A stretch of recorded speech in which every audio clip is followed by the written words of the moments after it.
So let's take just a few points from the rest of the long report and look at some data and some gaps in planning, implementation, the loss and damage concept, and where that funding is going, and who has committed to adaptation finance in their national adaptation plans, and so on and so forth.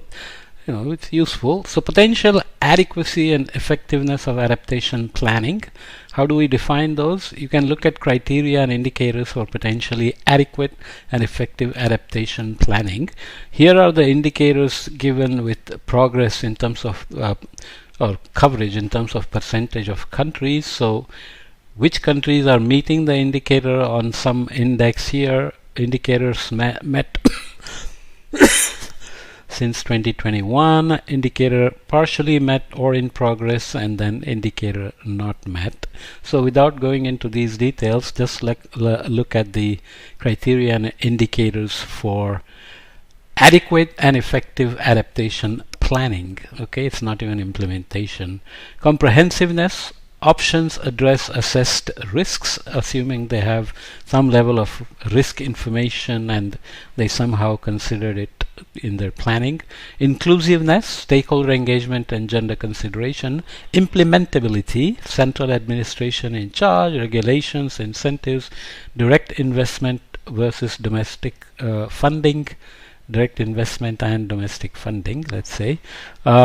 We talked about all these in a little bit of detail before, but it's good to have this in this context. Integration, horizontal coordination mechanism, so between ministries, agencies, experts, and so on. Sectoral adaptation plans, food, water, energy, health, transportation, buildings, etc. Vertical coordination mechanism, so that the from, let's say, central government to state to cities to local, there is a line of command that works in terms of coordination. Subnational adaptation plans, so that it's not just risk is not available at all the scales you need. So some strategies are needed to deal with the risks and the uncertainties and the urgency of action and so on. So subnational adaptation plans have to be there in integration as well. So synergy exists. Monitoring, especially transboundary issues. Monitoring and evaluation system in place. Monitoring progress report published. Evaluation report published. So you can see most of them have not done this yet. So obviously here M&E indicators met numbers are kind of low in terms of percentage of countries who have done this already. Gives you a good sense of where we are, which is something we already emphasized in terms of lack of funding and lack of implementation or even lack of planning instruments. Sectoral focus of adaptation actions reported in adaptation communications. There is even a definition of adaptation communication that we are not getting into. Multiple indicates here, in somewhere here is multiple here, 1%.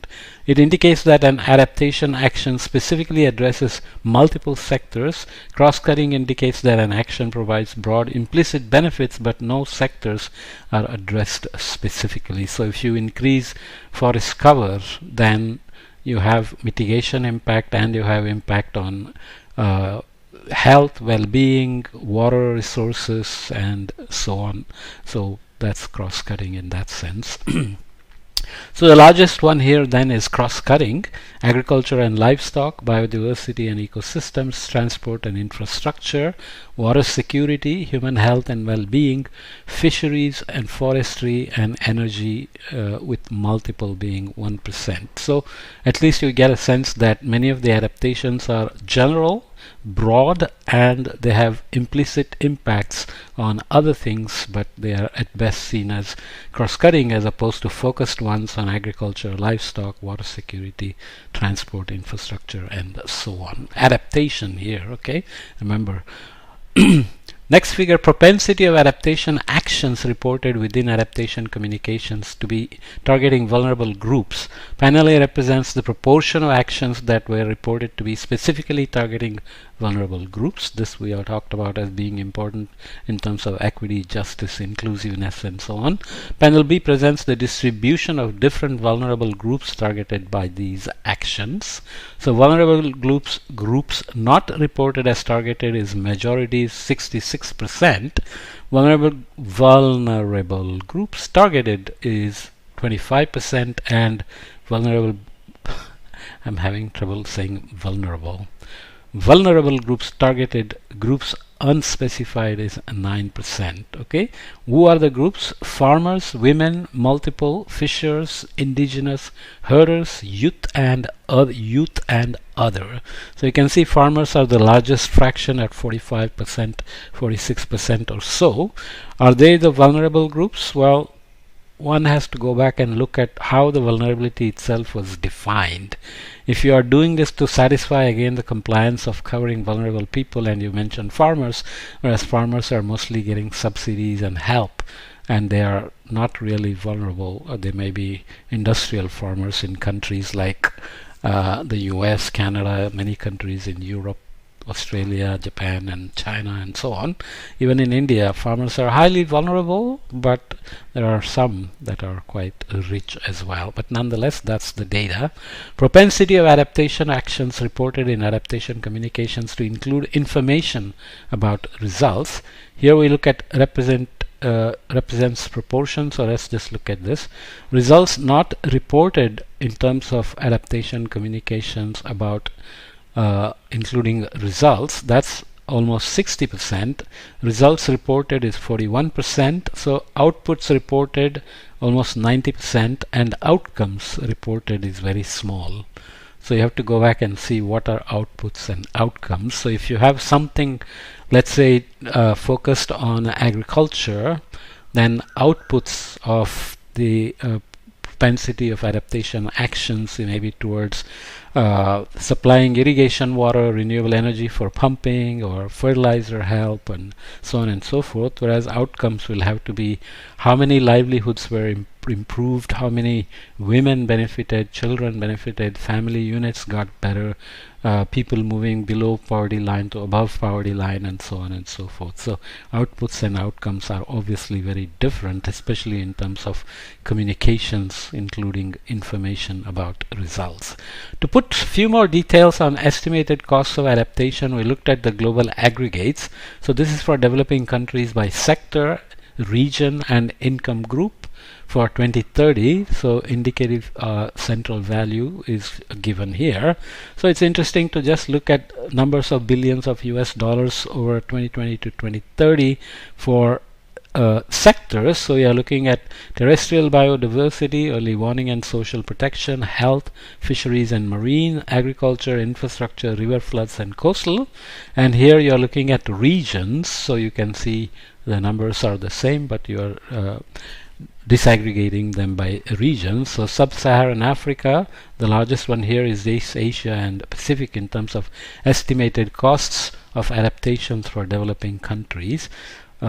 Sub-Saharan Africa, South Asia, Middle East and North Africa, MENA, Latin America and the Caribbean, LAC, Europe and Central Asia, and East Asia and Pacific. Okay.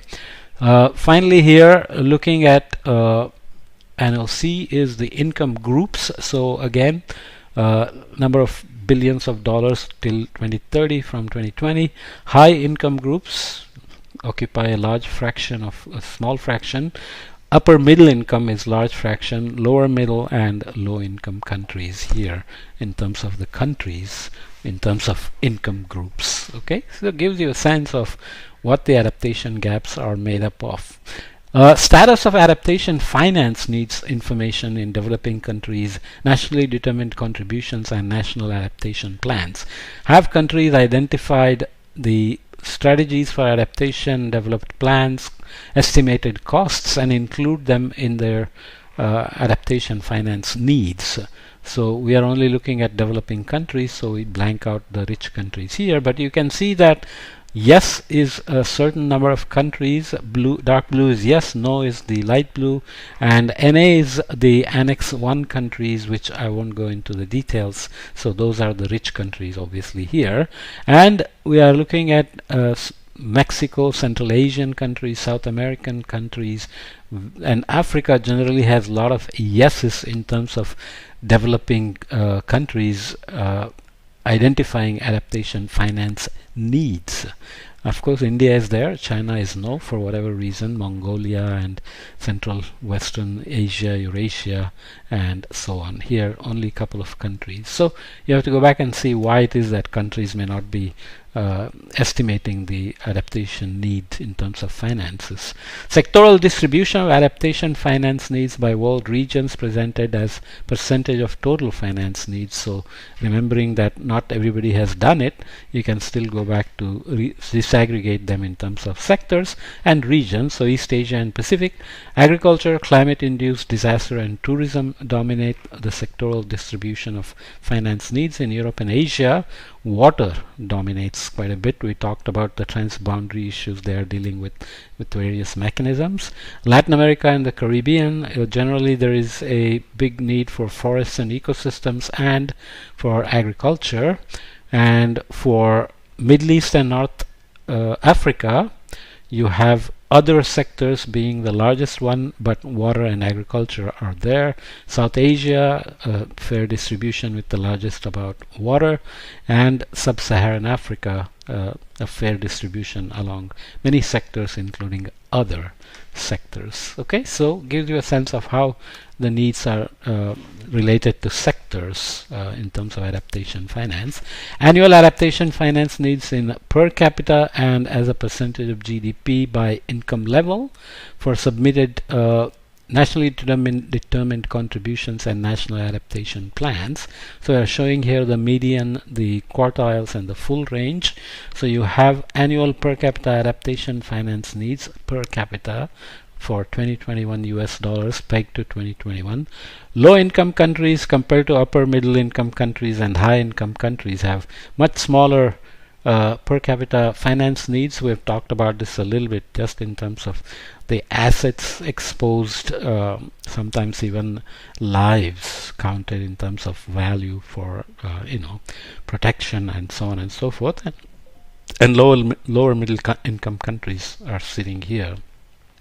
If you look at that in terms of finance needs as a percentage of GDP, then you get a real message that poor countries who have a low finance needs per capita for adaptation actually have a large fraction of their GDP being part of the finance needs for adaptation. Rich countries have to spend much smaller fraction of their GDP, but the actual amount per capita is much larger, and the lower middle income countries sit in the middle. Climate specific finance commitments from developed to developing countries per year and per income group for the period of 2017 to 2021. We talked about the finance flow not being adequate, but this just gives you the finance flows commitments from developed to developing countries for the 4-year period. Adaptation, mitigation, and cross-cutting. We said mitigation dominates for the way the message has been sold, the carbon tunnel vision saying mitigation, global warming targets. Awareness is high, global leadership has been easier, and renewable deployment, CVs, etc. are more amenable, whereas adaptation is very local, location specific, risk information needed is local, and so on and so forth. So the message is confirmed again that when we look at per year and per income group in terms of low income, lower middle income, upper middle income, high income, regional, unspecified, and so on, mitigation dominates. Adaptation is growing, but maybe it shrank in 2021, as you can see in both per country and per income group as well. What is loss and damage? Should I stop this here? This is already gone 14 minutes, so let me stop this here and do another podcast. The report is quite long, so I'm still being very brief when I reduce it to 3 or 4 podcasts, but report is very nice. You definitely should go back and look up if you are interested in the details. Okay, we'll see you in the next podcast on loss and damage and a few more additional points before we close out the summary of the Adaptation Gap Report 2023 from the United Nations Environmental Project. Okay.